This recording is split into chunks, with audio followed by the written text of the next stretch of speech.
Gonna try something new here. Gonna reread a series. This time it's Negation. And after I read each issue, I'm gonna pop on here, make a little video. It's a simple one, just with earbuds and phone. So I'm gonna keep it simple and then string them all together into some sort of video. So we'll see you after the first issue. Hey there, I just finished reading Negation, the prequel, December 2001. Wow, a long time ago. I bought this off the racks back in 2001. And it's by Tony Bedard with Mark Waid, though I think Tony Bedard writes the whole series. And Paul Pelletier is the penciler, Dave Meekus, the inker, James Rochelle, the colorist, and Dave Lamphere with Troy Peteri on letters. I like Paul Pelletier's artwork. He's been my guy I've liked since this. I kind of call him like the Sal Buscema of, I don't know, the last 2 decades, in that he's sort of an unheralded guy who draws a lot of stuff, and he draws it quite well. And this issue is pretty much a prequel, as they say. It's a lot of setup. We get a whole bunch of these people who are trapped on some sort of planet by people. And if I remember right, the first story arc is kind of a prison break. And there's our main character is this guy, what is his name? Obadiah Stane, I think it was.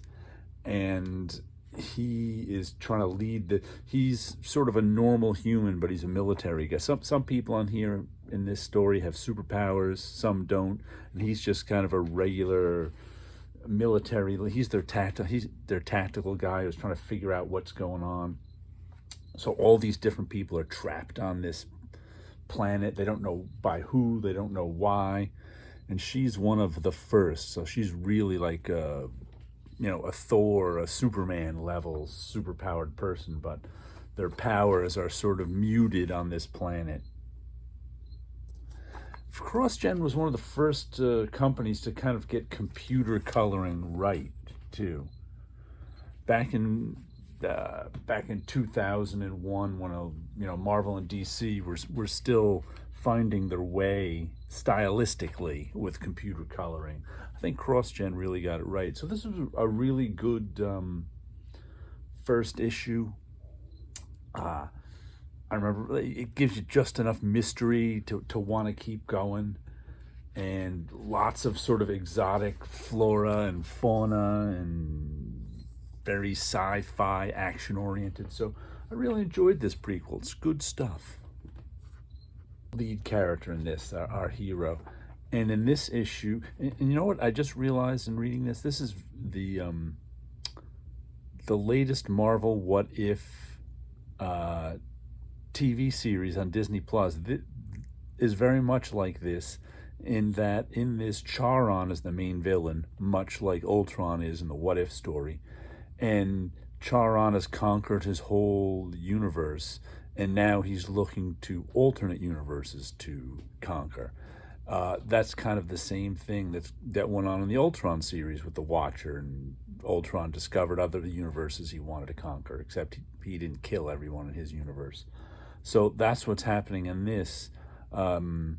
We find out in this issue that all the people were brought to this prison system to be tested, because Charon discovered the first comics, the Crossgen comics universe, and now he wants to conquer that. And there's one of the first, she's one of the most powerful people in the Crossgen universe. And it's funny because Oberon Kane, they make a big deal of it in the prequel that he's a captain, I think it was this issue they mentioned, not a general. So even though he's kind of famous in his universe, they notice him, and even though he's got no superpowers, they notice him because he's the one who can rally the guy with the others with superpowers. There he is, right there. And we're introduced to another character. This guy here, what's his name? Who's that guy right there with the big long horns. He runs the prison, but he's kind of a captain in that universe too, and he's arguing with one of his generals, and and Oberon said something about, generals keep people killed, captains keep them alive. So now he's got this that guy right there. He's got this captain after him too, who doesn't like him.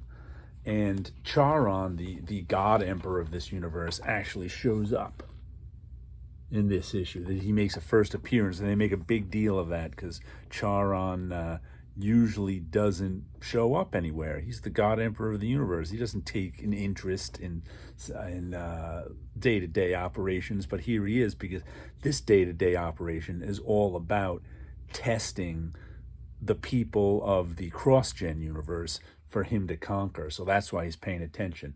So this issue continues with our jailbreak story kind of thing. We're not at the jailbreak part yet. We're just at the jail part. So good stuff for the first issue. Hey there, a little later in the day. My hair's brushed. I just read issue 2 of Negation. Tony Bedard, Mark Waid, Paul Pelletier, Dave Mekis, and James Rochelle. And our jailbreak begins this issue. We have Oberon King. His name is Javi. He's one of the sigil bearers, a key player in this jailbreak. And Evan Leah, she's one of the first, another key player in this jailbreak. And of course, Obadiah Stane. He's the lead character. And we're introduced to this guy, Weston. His sigil allows him to operate any technology he encounters. So he's going to fly their ship out of there. So then, of course, we get it's fun, exciting, nice artwork by Paul Pelletier and Dave Mekis on inks, with James Rochelle. James Rochelle's on the letters. What we got here? At the end, we have the credits. Let's just double check. Yeah, James Rochelle is a colorist. Paul Pelletier, penciler. Dave Mekis, inker. And Jailbreak, Prison Planet, Jailbreak. I like the storytelling in this. I like the artwork. And like I said, excuse me, issue 2, we have the first story arc is all jailbreak stuff. It's all escape this prison planet. And then the rest of the series is kind of what they do when they're in this negation universe, which is not their own, that's trying to invade their own. And it's just fun stuff. This is a real good sort of action superhero sci-fi story. And not everybody makes it through the jailbreak. I like issue 2. Let's go on to issue 3. I just finished issue number 3 of Negation. Looks like Mark Waid is off any plotting with Tony Bedard. He's all on himself. And Paul Pelletier, Dave Mekis, pencils and inks, and James Rochelle on the colors. And we continue with our jailbreak, except this time they made it out in space and they're trapped on this bubble. It was like of half the jailbreak crew, some of them made it away in a ship and some were just screwed, but one of the more powerful ones saved them. We're introduced to this character. Well, I think we were introduced a couple issues before. She thinks she's dreaming. She was in some sort of stasis bubble in her planet and thinks she's dreaming. We get introduced to this guy. What's his name? Well, we saw him before. He's a sigil bearer who was introduced in this series. He's the one, he somehow goes and saves them, the people who are on the ship, from the ships that were following them. Nice. Some nice Paul Pelletier artwork, along with his inker and colorist. And this whole issue is sort of the end of the escape. The problem is they haven't really escaped anywhere. They eventually get rescued just before death by this Star Trek-like crew who are the last of their empire, because the Negation, there were once a civilization of 37 worlds. Now there's one ship left. I like that panel right there of him being rescued from space. That's Oberon Kane, the leader. And he tells them the story of how the Negation came and wiped them all out. Then we get the reveal. Oh, look at that. You can vote for Wizard Magazine something or other. What is this? This is the Wizard, the 9th Annual Wizard Fan Awards you can vote for. I guess it's not in mint condition if this coupon isn't in there. And there's also a story. There's this little baby who one of the people in their crew has, and the little baby seems to keep being okay. And then here's the interesting part of the story too. They try to find a way back to the world of what's his name? Oberon Kane and everybody else, the First and all those guys, but it turns out that they go in the opposite direction of the Negation, and they just reach the edge of the universe where you're deconstructed if you try to go past it. So that's when they realize that this isn't their world. Meanwhile, another plot that's going on is that guy right there. Whoops, where is he? Who was the leader of he was the captain in charge of the prison, who got in big trouble for letting the prisoners escape. He just wants to hunt them down, but he's been sentenced to death. So he appeals his case to one of the lawbringers, who are one of Charon is the guy who conquered the whole universe. He's got these guys called the lawbringers. There's a picture of them, and they're as powerful as the First are in the Crossgen world. So they're really Charon's main enforcers. They've got godlike powers. So another good issue. Like I said, this is one of my favorite series. There's just a lot of excitement to it. And in this one, we get a lot of excitement, a lot of stakes as they try to escape the planet. And by the way, last issue on the rest of the planet, like everybody else, they sent out some extinction wave that like wiped out all the other prisoners who were on the planet. So it was a bad time being down there. But issue 3, another good issue. Here we go. I just finished Negation number 4, April 2002. Our usual creative team. I think there was some fill-in issues by different artists in this run, but not this issue. Still Paul Pelletier. They've managed to escape, and now they're on the run. Oh, there's that lawgiver. He's one of the real powerful guys from the Negation universe. There's the captain of the prison whose job it is, thanks to the lawgiver, to track them down and bring back the member of the First. And also, I noticed in one of the stories, I read a lot of the Crossgen stuff, but not all of it. And one of the books, I think it was called Sigil, was humans versus these lizard people, Saurians, who I think one of these characters, her, is one of them. At the end, she's one of the escapees. I recognize that name of the race, but I never read Sigil. But this is another. A lot of these issues are just fast moving, fun, and this one they're still on that ship of the Kremen, I think were their names. They're sort of like a Star Trek ship, except they're in really bad shape. Their whole empire's gone. So the captain, there he is, the guy who's the warden of the prison, catches up with them, blows up the ship. They have to crash land. There's this good double-page spread.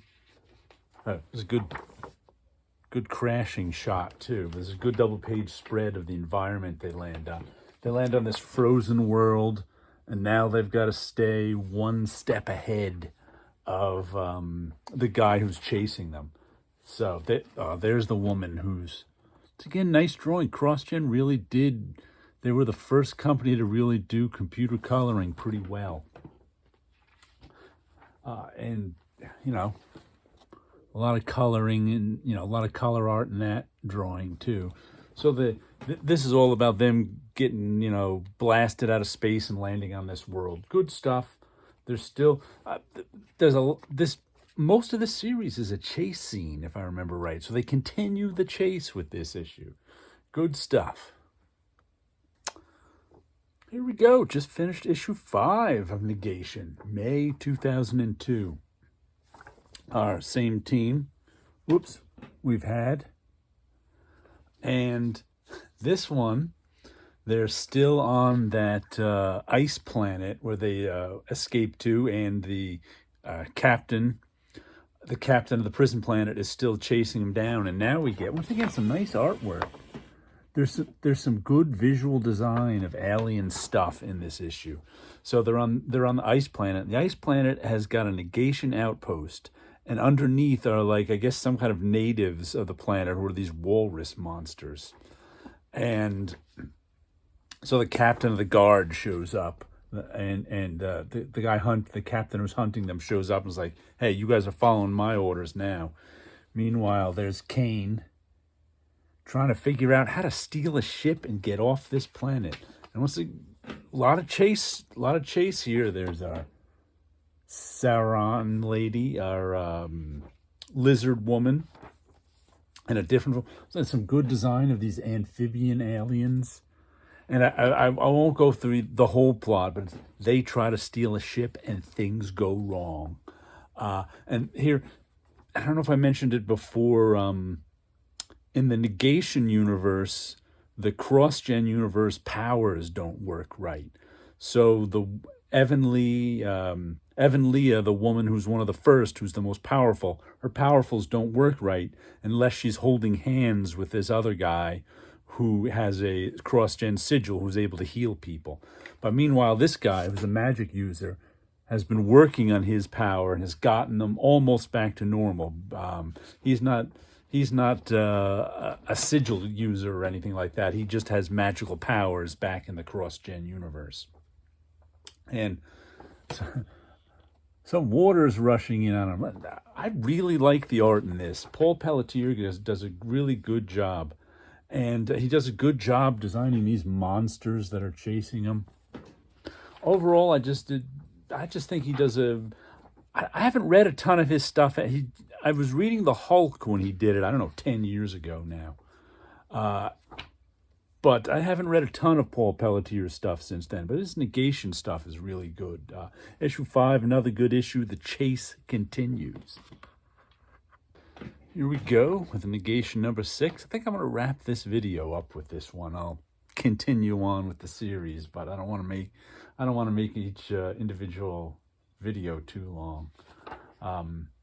This is issue number 6. Oh, we've got, I just realized this issue has a fill-in team. We got Tony Bedard still writing, Andy Smith and Brad Van Cotta with Jason Lambert on the colors. So we got a new team. They're still pretty good. I don't think they're as good as Paul Pelletier, but it's still pretty well done, a solid issue. And in this issue, we continue the story from last issue of these guys on this ice planet trying to get off. And there's some pretty cool drawing, but like I said, I think it's a little bit below Paul Pelletier work, but it's still good work. And sort of the visual, like last issue, we just had a ton of visual design of the aliens and stuff. We don't have so much this. These guys I think were already designed, and they're okay. But this issue, there's hiding and there's fighting. And finally, our gang manages to escape off planet. Because they have the member of the first, Evan Leah, can actually teleport, but she can't teleport blind.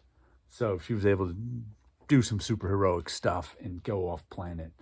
And then here is the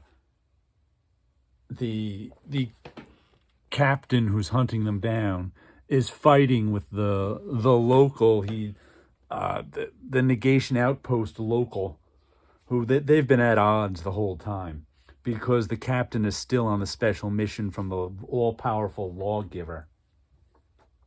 And he's really a jerk, too, that captain. So he ends up fighting with his own guy. The Negation Empire runs the whole universe, but they're, it's kind of a Star Trek evil universe thing where they're often fighting each other when they shouldn't be. And this is I think I'm going to stop here. I think this is also the age. This is issue 6, and it was the age before everything was written for the trade. So there's actually a bit of a cliffhanger at the end. This story ends, but we still get a bit of a cliffhanger at the end. But the prequel and the first 6 issues were all about breaking out of prison and going on the run. So it was a lot of fun, fast-moving action, sci-fi superhero comics.